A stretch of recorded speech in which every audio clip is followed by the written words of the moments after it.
1 Raja-Raja pasal 7. Istana Salomo. Salomo mendirikan istananya sampai 13 tahun lamanya. Barulah selesai seluruh istananya itu. Ia mendirikan gedung hutan Libanon, 100 hasta panjangnya, dan 50 hasta lebarnya, dan 30 hasta tingginya. Disangga oleh 3 jajar tiang kayu aras, dengan ganja kayu aras di atas tiang itu. Gedung itu ditutup dari atas dengan langit-langit kayu aras. Di atas balok-balok melintang yang disangga oleh tiang-tiang itu, 45 jumlahnya, yakni 15 sejajar. Ada pula 3 jajar jendela berbidai, jendela berhadapan dengan jendela 3 kali. Dan semua pintu dan jendela segi 4 bangunnya, jendela berhadapan dengan jendela 3 kali. Ia membuat juga balai saga, 50 hasta panjangnya, dan 30 hasta lebarnya.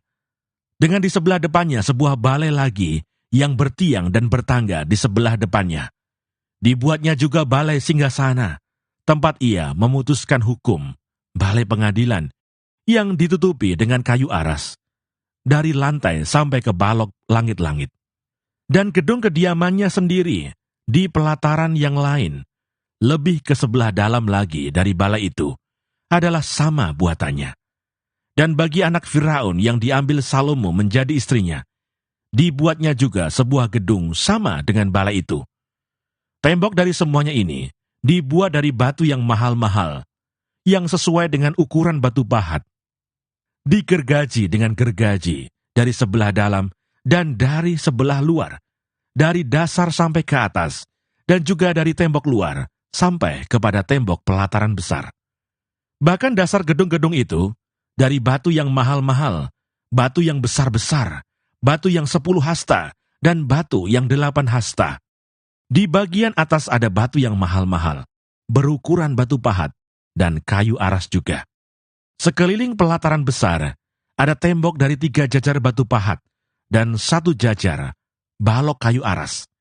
Demikian juga sekeliling pelataran dalam rumah Tuhan dan balainya. Benda-benda logam bait suci. Kemudian Raja Salomo menyuruh orang menjemput Hiram dari Tirus. Dia adalah anak seorang janda dari suku Naftali, sedang ayahnya orang Tirus, tukang tembaga. Ia penuh dengan keahlian, pengertian, dan pengetahuan untuk melakukan segala pekerjaan tembaga. Ia datang kepada Raja Salomo, lalu melakukan segala pekerjaan itu bagi raja. Ia membentuk 2 tiang tembaga, tinggi tiang yang satu 18 hasta, dan dapat dililit oleh tali yang 12 hasta panjangnya. Tiang yang kedua demikian juga. Dibuatnya juga 2 ganja untuk ditaruh di kepala tiang-tiang itu. Dari tembaga tuangan, tinggi ganja yang satu 5 hasta, dan tinggi ganja yang kedua 5 hasta. Dibuatnya pula 2 jala-jala untuk ganja yang ada di kepala tiang itu. Jala-jala itu semacam kawat berpilin, semacam untayan rantai. 1 jala-jala untuk ganja yang satu, dan 1 jala-jala untuk ganja yang kedua. Kemudian dibuatnya juga buah-buah delima, 2 jajar berkeliling pada jala-jala yang satu, untuk menutupi ganja yang di ujung tiang itu. Dan demikian pula dibuatnya pada ganja yang kedua. Dan ganja yang di kepala tiang dekat balai depan itu berbentuk bunga bakung, tingginya 4 hasta, yakni ganja-ganja yang di atas kedua tiang itu, di sebelah atas sekali, lewat jala-jala yang meliliti perut ganja itu. Dan buah-buah delima ada 200 berjajar berkeliling pada ganja yang satu, demikian juga pada yang kedua. Kemudian tiang-tiang itu didirikannya dekat balai ruang besar. Ketika ia mendirikan tiang kanan, ia menamainya Yakin. Ketika ia mendirikan tiang kiri, ia menamainya Boas.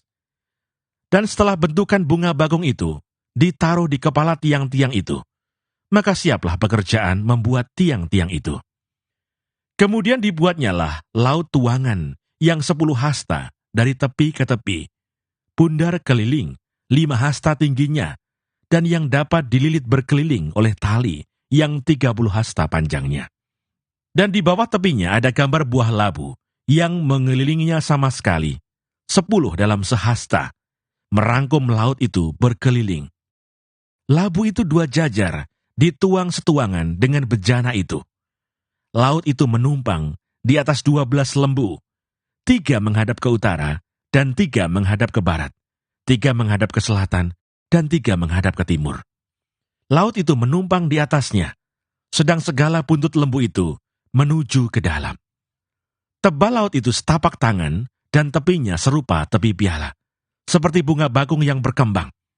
Laut itu dapat memuat 2.000 bat air. Selanjutnya dibuatnya 10 kereta penopang dari tembaga.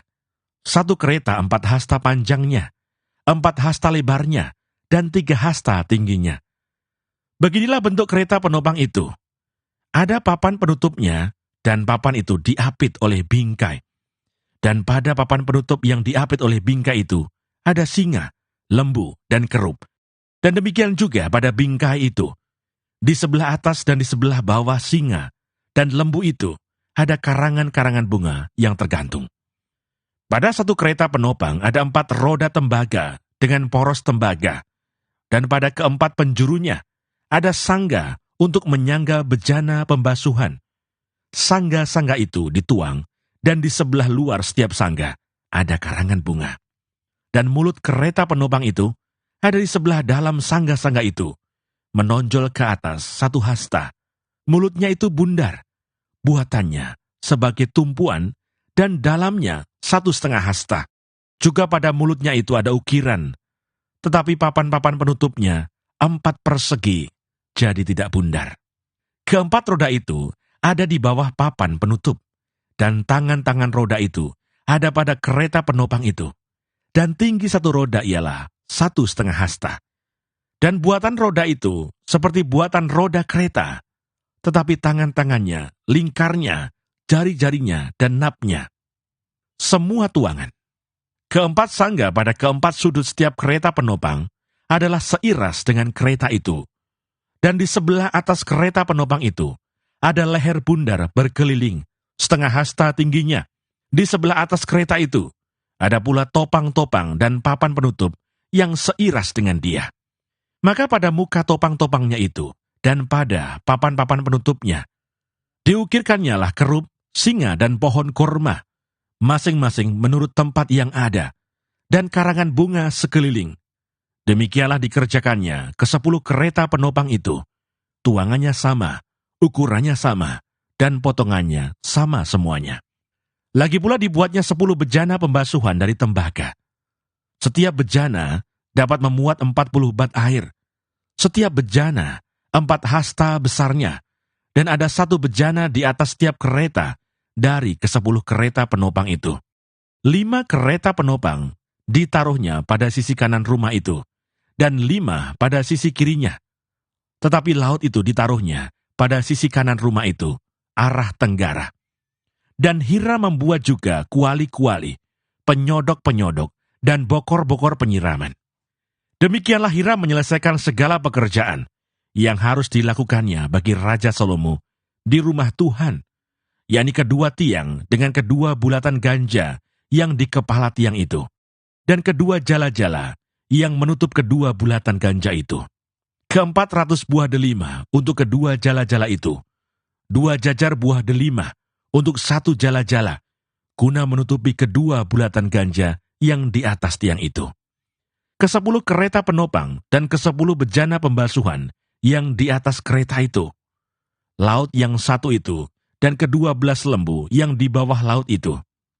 Kuali-kuali, penyodok-penyodok, dan bokor-bokor penyiraman. Segala perlengkapan yang dibuat Hiram bagi Raja Salomo di rumah Tuhan itu adalah dari tembaga yang diupam. Raja menuang semuanya itu di lembah Yordan, di dalam tanah liat, antara Sukot dan Sartan. Dan Salomo membiarkan segala perlengkapan itu tidak ditimbang, karena jumlahnya yang amat besar. Berat tembaga itu tidaklah terhitung. Salomo membuat juga segala perlengkapan yang ada di rumah Tuhan, yakni mezbah emas dan meja emas, tempat menaruh roti sajian. Kandil-kandil dari emas murni, 5 di sebelah kanan dan 5 di sebelah kiri. Di depan ruang belakang, kembang-kembangnya, lampu-lampunya, dan sepit-sepitnya dari emas. Pasu-pasunya, pisau-pisaunya, bokor-bokor penyiramannya, cawan-cawannya, dan perbaraan-perbaraannya dari emas murni. Engsel-engsel untuk pintu ruang dalam, yakni tempat maha kudus, dan engsel-engsel untuk pintu ruang besar bait suci dari emas. Maka genaplah segala pekerjaan yang dilakukan Salomo di rumah Tuhan itu. Kemudian Salomo memasukkan barang-barang kudus Daud ayahnya, dan menaruh perak, emas, dan barang-barang itu ke dalam perbendaharaan rumah Tuhan. Raja-Raja pasal 8.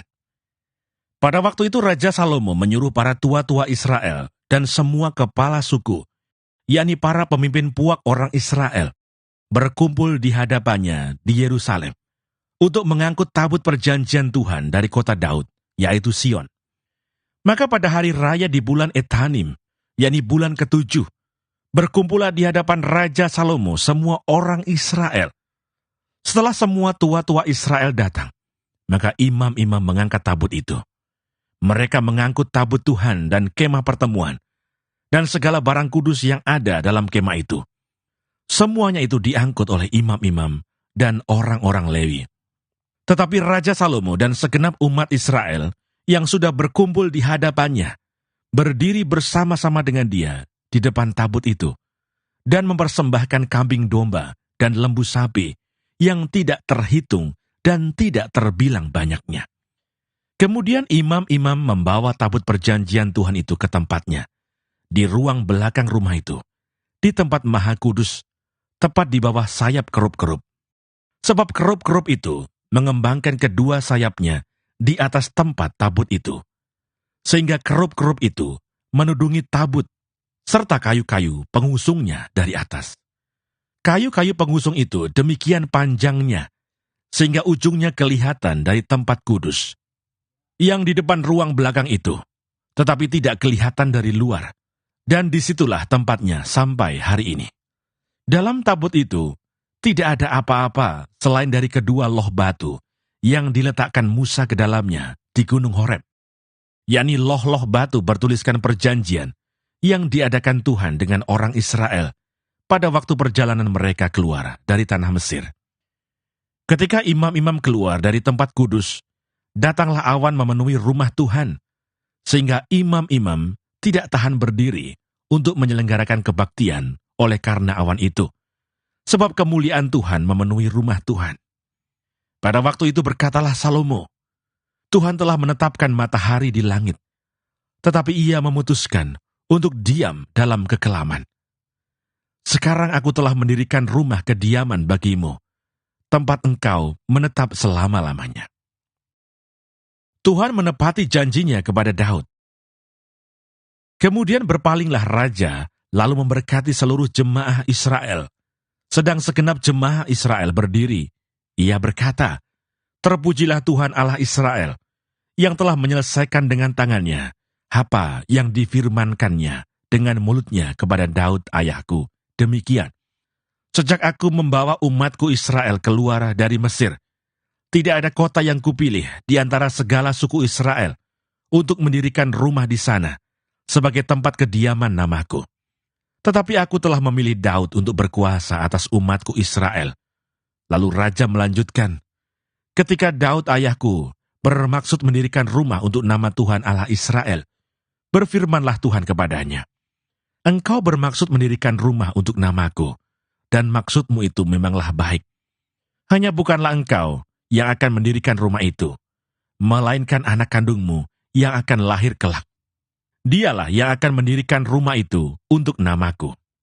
Jadi Tuhan telah menepati janji yang telah diucapkannya. Aku telah bangkit menggantikan Daud ayahku, dan telah duduk di atas tahta kerajaan Israel, seperti yang difirmankan Tuhan. Aku telah mendirikan rumah ini untuk nama Tuhan, Allah Israel, dan telah menyediakan di sana tempat untuk tabut yang memuat perjanjian yang telah diadakan Tuhan dengan nenek moyang kita, ketika mereka dibawanya keluar dari tanah Mesir." Doa Salomo. Kemudian berdirilah Salomo di depan mezbah Tuhan, di hadapan segenap jemaah Israel, ditadahkannyalah tangannya ke langit, lalu berkata, "Ya Tuhan Allah Israel, tidak ada Allah seperti Engkau di langit di atas dan di bumi di bawah. Engkau yang memelihara perjanjian dan kasih setia kepada hamba-hambamu, yang dengan segenap hatinya hidup di hadapanmu. Engkau yang tetap berpegang pada janjimu terhadap hambamu Daud ayahku, dan yang telah menggenapi dengan tanganmu apa yang kau firmankan dengan mulutmu, seperti yang terjadi pada hari ini. Maka sekarang ya Tuhan Allah Israel, peliharalah apa yang kau janjikan kepada hambamu Daud ayahku, dengan berkata, keturunanmu takkan terputus di hadapanku, dan tetap akan duduk di atas tahta kerajaan Israel. Asal anak-anakmu tetap hidup di hadapanku, sama seperti engkau hidup di hadapanku. Maka sekarang ya Allah Israel, biarlah kiranya menjadi nyata keteguhan janji yang telah kau ucapkan kepada hambamu Daud ayahku. Tetapi benarkah Allah hendak diam di atas bumi? Sesungguhnya langit, bahkan langit yang mengatasi segala langit pun, tidak dapat memuat engkau, terlebih lagi rumah yang kudirikan ini. Maka berpalinglah kepada doa dan permohonan hambamu ini, ya Tuhan Allahku. Dengarkanlah seruan dan doa yang hambamu panjatkan di hadapanmu pada hari ini. Kiranya matamu terbuka terhadap rumah ini, siang dan malam, terhadap tempat yang kau katakan, namaku akan tinggal di sana. Dengarkanlah doa yang hambamu panjatkan di tempat ini. Dan dengarkanlah permohonan hambamu dan umatmu Israel, yang mereka panjatkan di tempat ini, bahwa engkau juga yang mendengarnya di tempat kediamanmu di sorga, dan apabila engkau mendengarnya, maka engkau akan mengampuni. Jika seseorang telah berdosa kepada temannya, lalu diwajibkan mengangkat sumpah dengan mengutuk dirinya, dan dia datang bersumpah ke depan mezbahmu di dalam rumah ini, maka engkau pun kiranya mendengarkannya di sorga, dan bertindak serta mengadili hamba-hambamu, yakni menyatakan bersalah orang yang bersalah, dengan menanggungkan perbuatannya kepada orang itu sendiri. Tetapi menyatakan benar orang yang benar, dengan memberi pembalasan kepadanya, yang sesuai dengan kebenarannya. Apabila umatmu Israel terpukul kalah oleh musuhnya, karena mereka berdosa kepadamu, kemudian mereka berbalik kepadamu dan mengakui namamu, dan mereka berdoa dan memohon kepadamu di rumah ini, maka engkau pun kiranya mendengarkannya di sorga, dan mengampuni dosa umatmu Israel, dan mengembalikan mereka ke tanah yang telah kau berikan kepada nenek moyang mereka. Apabila langit tertutup, sehingga tidak ada hujan, sebab mereka berdosa kepadamu, lalu mereka berdoa di tempat ini, dan mengakui namamu, dan mereka berbalik dari dosanya, sebab engkau telah menindas mereka, maka engkau pun kiranya mendengarkannya di sorga, dan mengampuni dosa hamba-hambamu, umatmu Israel. Karena engkaulah yang menunjukkan kepada mereka jalan yang baik yang harus mereka ikuti, dan engkau kiranya memberikan hujan kepada tanahmu, yang telah kau berikan kepada umatmu menjadi milik pusaka. Apabila di negeri ini ada kelaparan, apabila ada penyakit sampar, hama dan penyakit gandum, belalang, atau belalang pelahap, apabila musuh menyesakkan mereka di salah satu kota mereka, apabila ada tulah atau penyakit apapun, lalu seseorang atau segenap umatmu Israel ini memanjatkan doa dan permohonan di rumah ini dengan menadahkan tangannya, karena mereka masing-masing mengenal apa yang merisaukan hatinya sendiri, maka engkau pun kiranya mendengarkannya di sorga, tempat kediamanmu yang tetap, dan engkau kiranya mengampuni, bertindak, dan membalaskan kepada setiap orang sesuai dengan segala kelakuannya. Karena engkau mengenal hatinya, sebab engkau sajalah yang mengenal hati semua anak manusia, supaya mereka takut akan engkau, selama mereka hidup di atas tanah yang telah kau berikan kepada nenek moyang kami. Juga apabila seorang asing yang tidak termasuk umatmu Israel datang dari negeri jauh oleh karena namamu, sebab orang akan mendengar tentang namamu yang besar, dan tentang tanganmu yang kuat, dan lenganmu yang teracung. dan ia datang berdoa di rumah ini, maka engkau pun kiranya mendengarkannya di sorga, tempat kediamanmu yang tetap. Dan engkau kiranya bertindak sesuai dengan segala yang diserukan kepadamu oleh orang asing itu, supaya segala bangsa di bumi mengenal namamu, sehingga mereka takut akan engkau, sama seperti umatmu Israel, dan sehingga mereka tahu bahwa namamu telah diserukan atas rumah yang telah kudirikan ini. Apabila umatmu keluar untuk berperang melawan musuhnya, ke arah manapun engkau menyuruh mereka, dan apabila mereka berdoa kepada Tuhan, dengan berkiblat ke kota yang telah kau pilih, dan ke rumah yang telah kudirikan bagi namamu, maka engkau kiranya mendengarkan di sorga doa dan permohonan mereka, dan engkau kiranya memberikan keadilan kepada mereka. Apabila mereka berdosa kepadamu, karena tidak ada manusia yang tidak berdosa, dan engkau murka kepada mereka, dan menyerahkan mereka kepada musuh, sehingga mereka diangkut tertawan ke negeri musuh yang jauh atau yang dekat. Dan apabila mereka sadar kembali dalam hatinya, di negeri tempat mereka tertawan, dan mereka berbalik dan memohon kepadamu, di negeri orang-orang yang mengangkut mereka tertawan, dengan berkata, kami telah berdosa, bersalah, dan berbuat fasik.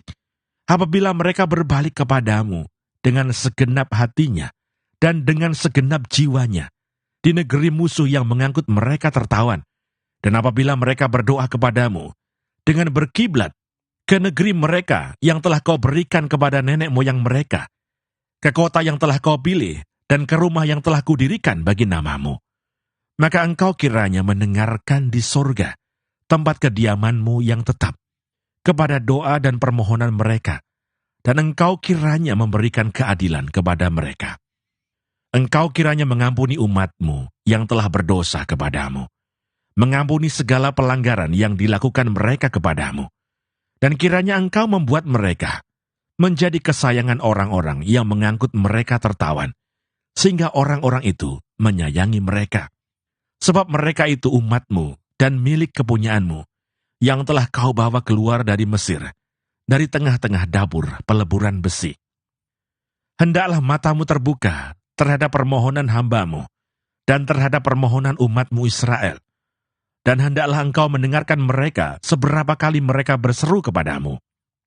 Sebab engkaulah yang memisahkan mereka bagimu, menjadi milik kepunyaanmu, dari antara segala bangsa di bumi, seperti yang telah kau firmankan dengan perantaraan Musa hambamu, pada waktu engkau membawa nenek moyang kami keluar dari Mesir, ya Tuhan Allah. Berkat dan pujian. Ketika Salomo selesai memanjatkan segala doa dan permohonan itu kepada Tuhan, bangkitlah ia dari depan mezbah Tuhan, setelah berlutut dengan menadahkan tangannya ke langit. Maka berdirilah ia dan memberkati segenap jemaah Israel dengan suara nyaring katanya, terpujilah Tuhan, yang memberikan tempat perhentian kepada umatnya Israel, tepat seperti yang difirmankannya. Dari segala yang baik yang telah dijanjikannya dengan perantaraan Musa hambanya, tidak ada satupun yang tidak dipenuhi. Kiranya Tuhan Allah kita menyertai kita sebagaimana ia telah menyertai nenek moyang kita. Janganlah ia meninggalkan kita, dan janganlah ia membuangkan kita, tetapi hendaklah dicondongkannya hati kita kepadanya, untuk hidup menurut segala jalan yang ditunjukkannya, dan untuk tetap mengikuti segala perintahnya, dan ketetapannya dan peraturannya yang telah diperintahkannya kepada nenek moyang kita. Hendaklah perkataan yang telah kumohonkan tadi di hadapan Tuhan, dekat pada Tuhan Allah kita, siang dan malam, supaya ia memberikan keadilan kepada hambanya, dan kepada umatnya Israel, menurut yang perlu pada setiap hari. Supaya segala bangsa di bumi tahu, bahwa Tuhanlah Allah, dan tidak ada yang lain, dan hendaklah kamu berpaut kepada Tuhan Allah kita, dengan sepenuh hatimu, dan dengan hidup menurut segala ketetapannya, dan dengan tetap mengikuti segala perintahnya, seperti pada hari ini. Korban pentahbisan dan perayaan. Lalu raja bersama-sama segenap Israel mempersembahkan korban sembelihan di hadapan Tuhan. Sebagai korban keselamatannya kepada Tuhan, Salomo mempersembahkan 22.000 ekor lembu sapi dan 125 ekor kambing domba. Demikianlah raja dan segenap Israel mentahbiskan rumah Tuhan itu. Pada hari itu juga, raja menguduskan pertengahan pelataran yang di depan rumah Tuhan. Sebab disitulah ia mempersembahkan korban bakaran, korban sajian, dan segala lemak korban keselamatan.